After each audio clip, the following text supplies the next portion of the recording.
Hello friend, আসসালামু আলাইকুম রহমতুল্লাহ। আমার এই ভিডিওটি শুধুমাত্র যারা বিগিনার তাদের জন্য। মার্কেটে মূলত এসএমসি কনসেপ্টটি খুব ভালো কাজ করে, যে কারণে আমি এসএমসি কনসেপ্টটি শুধুমাত্র বিগিনারদের জন্য স্টার্ট করতেছি। একদম সম্পূর্ণ এ টু জেড আপনারা এসএমসি সম্বন্ধে শিখতে পারবেন। তো এসএমসির সম্বন্ধে আমাদেরকে সর্বপ্রথম ধারণা নিতে হলে আমাদেরকে মার্কেটের যে structure higher high higher low আমরা কিভাবে সিলেক্ট করব সেটা শিখতে হবে। সেটা যদি আমরা করতে পারি তাহলে মার্কেটের আমরা মুভমেন্টই ধরতে পারবো যে মার্কেটের এইটা হায়ার হাই এটার হায়ার লো। আসলে নর্মালভাবে আমরা যেটা মনে করি যে মার্কেটের এটা একটা হায়ার লো, এটা একটা হায়ার লো, এটা একটা হায়ার লো এবং এটা হচ্ছে একটা হায়ার হাই, এবং আমরা ডিসাইড করি যে মার্কেট যখন এই জোনটাকে ব্রেক করবে ঠিক তখনই আমরা ডাউন ট্রেনের সেট আপ নিব। এরকম সাধারণত যারা বিগিনার, সর্বপ্রথম আমার ক্ষেত্রে প্রথম হয়েছিল যে মার্কেটের স্ট্রাকচারগুলি আমি ভালোভাবে ম্যাপিং করতে পারতাম না, এবং এই জোনটা থেকে আমরা যখন এন্ট্রি ওয়েট করতাম যে এইখান থেকে মার্কেটটা ব্রেক করলে আমি এখান থেকে একটা ট্রেডে এন্ট্রি নিব। দেখা যাচ্ছে যখন মার্কেট এটাকে ব্রেক করে আমরা যখন এইখানে ট্রেডে সেলে এন্ট্রি নিই তখন হচ্ছে আমাদের এসএলটা হিট হয়ে যায় খুব তাড়াতাড়ি। তো আমাদের এসএলটা হিট হওয়ার পিছনে কারণটি হচ্ছে যে আমাদের এখানে ভুল ম্যাপিং করি মার্কেটের স্ট্রাকচারগুলি। তো আপ ট্রেন্ডের ক্ষেত্রে হচ্ছে মার্কেট এইখান থেকে দেখেন, মার্কেট এখান থেকে একটা হায়ার হাই করে তারপরে একটু ডাউনে আসছে, ডাউনে আসার পর মুভ করছে। তো যখন মার্কেট এই লেভেলটাকে ব্রেক করবে, এই লেভেলটাকে ব্রেক করার সঙ্গে সঙ্গে আমাদের এটা কিন্তু মার্কেটের হায়ার লো পয়েন্ট হিসাবে হবে বা চক হবে এবং হায়ার লো হিসেবে সিলেক্ট হবে। দেন আবার যখন মার্কেট এই আগের এই স্ট্রাকচারটাকে ব্রেক করে বস তৈরি করবে এইখানে, তখন এটা আমাদের চক হয়ে যাবে। চক হয়ে যাওয়ার পর এখন মার্কেট যদি কন্টিনিউয়াসলি ভাবে এইভাবে যদি আপ ট্রেন্ড করতে থাকে, তো আমরা কিভাবে বুঝতে পারবো যে মার্কেট এখন এখান থেকে মুভমেন্টটা শিফট হবে এবং মার্কেটের এই পয়েন্টটাই হচ্ছে হায়ার হাই, এটাকে সে ব্রেক করতে পারবে না। সেটাকে আইডেন্টিফাই করার জন্য মার্কেটে এসএমসির ভিতরে আইডিএম নামে একটি কনসেপ্ট আছে, সেটাকে আমরা এখানে ইউজ করব। তো মার্কেটের যখন আপ ট্রেন্ডে থাকে তখন মার্কেটের লেফট সাইডে অর্থাৎ বাম দিকে যে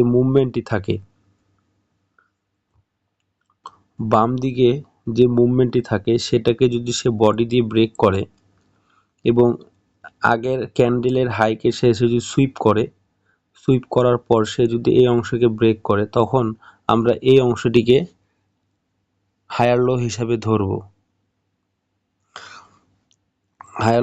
ধরবো। দেন মার্কেটে আমরা তখন একটা লো পয়েন্ট পাই গেলাম, এটা হচ্ছে আমাদের মার্কেটে তখন হবে লো পয়েন্ট। দেন মার্কেট যখন এইখান থেকে এটাকে ব্রেক করবে তখন এটা মার্কেটে বস হবে এবং এটা আমাদের তখন হায়ার হাই হয়ে যাবে। তো মার্কেট যখন এখানে বস তৈরি করার পর আমরা এখান থেকে তখন ডাউন ট্রেনের জন্য সেট আপ নিব। সেটা হবে সর্বনিম্ন হলো এই পয়েন্ট, এই লো পয়েন্টটা এবং এই লো পয়েন্টটা। এখন আমরা এইখান থেকে কিভাবে ট্রেডে এন্ট্রি নিব সেটা অনেক কিছু আছে এখানে, যেমন এসএমসিতে আছে মনে করেন আপনার পিওআই, ফায়ার ভ্যালু গ্যাপ। এই জোনটার ভিতরে দেখব যে কোথায় আমাদের একটা ভ্যালিড অর্ডার ব্লক আছে, ভ্যালিড ফায়ার ভ্যালু গ্যাপ আছে, সেই জোন থেকে আমরা একটা ট্রেডে এন্ট্রি নিব সেল সাইডে।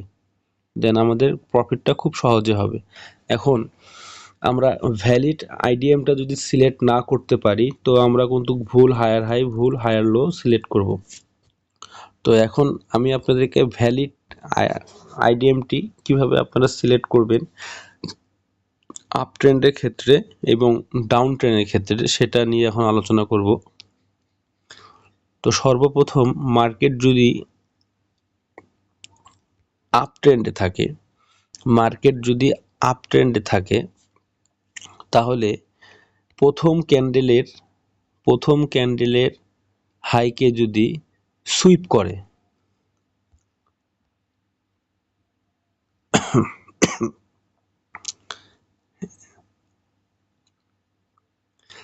প্রথম ক্যান্ডেলের হাইকে যদি সুইপ করার পর এই অংশটাকে, ভুল হয়েছে,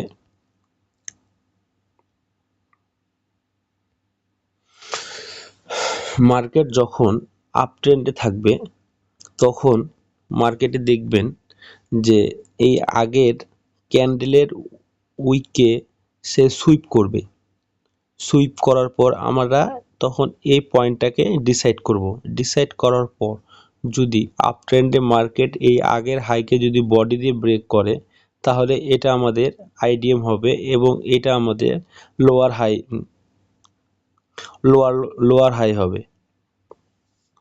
লো হবে। দেন আমরা তখন এই জোনটিকে লোয়ার লো হিসাবে সিলেক্ট করার পর মার্কেট যখন এই লেভেলটাকে ব্রেক করবে তখন আমরা কিন্তু এখানে এই যে এই বসটিকে পাবো এবং এই বসটি যখন মার্কেটে তৈরি হয়ে যাবে তখন মার্কেটে কিন্তু আমাদের এমএসএস হয়ে যাবে, মার্কেটের স্ট্রাকচার শিফট হবে। তখন যদি এই বস লেভেলে আমাদের কোনো ফেয়ার ভ্যালু গ্যাপ থাকে তখন আমরা এখান থেকে একটা ডাউন ট্রেনের সেটআপ নেব, একদম পারফেক্ট এন্ট্রি হবে আমাদের। এবং মার্কেট যখন ডাউন ট্রেন্ড থাকবে তখন আমরা হায়ার হাই কিভাবে সিলেক্ট করব, ঠিক একই কনসেপ্ট, যে আগের হাইকে সে সুইপ করবে, আগের হাইকে সুইপ করে মার্কেট এই লোকে যখন বডি দিয়ে ব্রেক করবে তখন আমাদের এটা এইচএল হয়ে যাবে, অর্থাৎ এটা আমাদের হায়ার লো হবে। দেন কখনো যদি মার্কেট এটাকে ব্রেক করে তখন মার্কেটের স্ট্রাকচার শিফট হবে এবং তখন আমাদের এই নিচের অংশটা হয়ে যাবে লোয়ার লো। এখন আমি আপনাদেরকে চার্ট প্যাটার্নে নিয়ে যাই, এখানে কিছুটা আপনাদেরকে দেখাই দিব যে কিভাবে আমরা ভ্যালিড আইডিএম সিলেক্ট করতে পারি এবং ভ্যালিড হায়ার লো সিলেক্ট করতে পারি।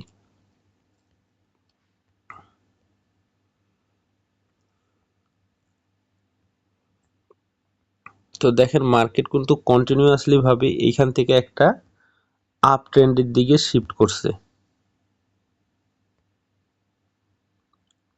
এখানে higher low, higher high, higher high করতে করতে মার্কেট কিন্তু এইখান থেকে আপ ট্রেন্ডে শিফট হয়েছে।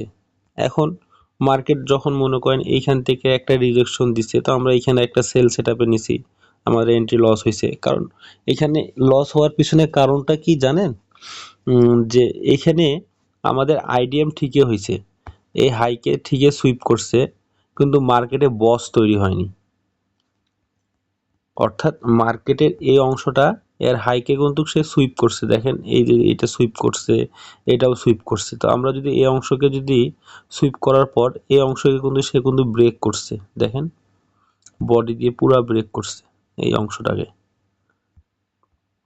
এখন ব্রেক করার পর এখানে আইডিএম ঠিকই হয়েছে, আইডিএম হওয়ার পর কিন্তু মার্কেট কিন্তু এই লোটাকে ব্রেক করেনি, মানে এখানে মার্কেটের বস তৈরি হয়নি, যে কারণে আমরা এখানে ট্রেডে এন্ট্রি নিব না। মার্কেটে যখন আইডিএম হয়ে লোয়ার লো হবে সে লোয়ার লোকে ব্রেক করে বস তৈরি হইতে হবে। দেন ওই বসটি তৈরি হওয়ার পর কোনো ওখানে বসের এরিয়ার মধ্যে কোনো আমাদের ওয়াটার ব্লক থাকবে বা কোনো ফেয়ার ভ্যালু গ্যাপ থাকবে, দেন আমরা ওইখান থেকে ডাউন ট্রেনে শিফট নিব। তো ভিডিওটা কন্টিনিউয়াসলি দেখতে থাকেন, ইনশাল্লাহ অনেক কিছু শিখতে পারবেন।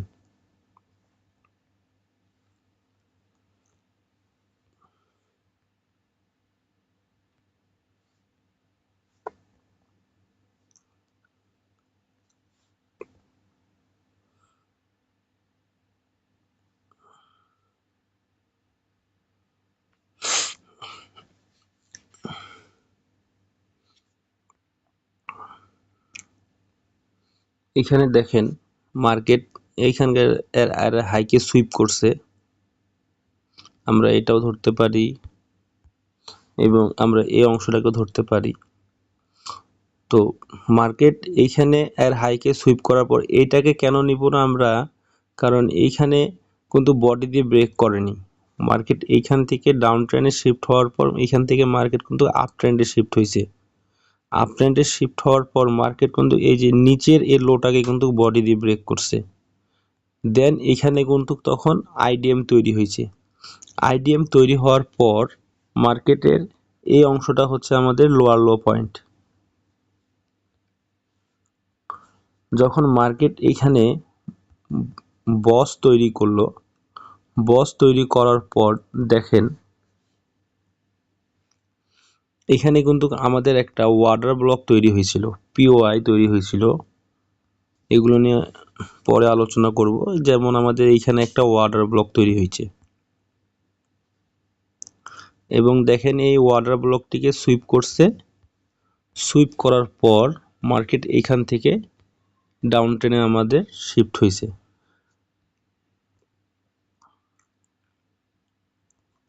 তাহলে যখন এই ওয়াটার ব্লককে সুইপ করবে, সুইপ করার পর আমরা তখন এইখান থেকে এই ওয়াটার ব্লকের উপরে আমরা এসএলটা দিব।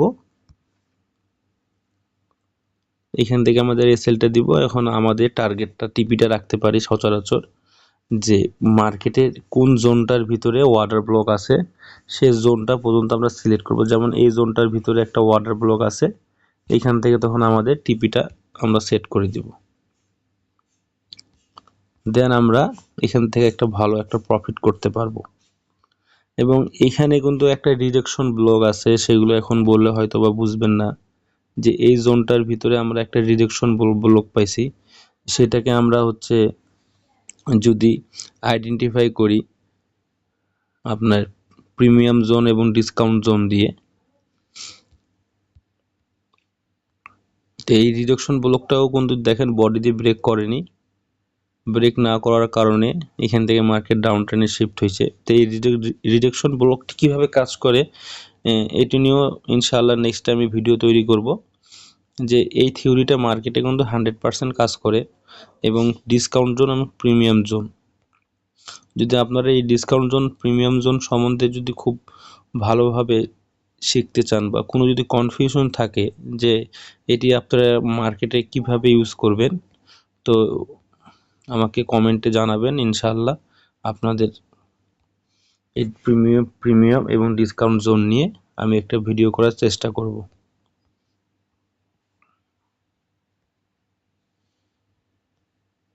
তো আশা রাখি আপনারা বুঝতে পারছেন।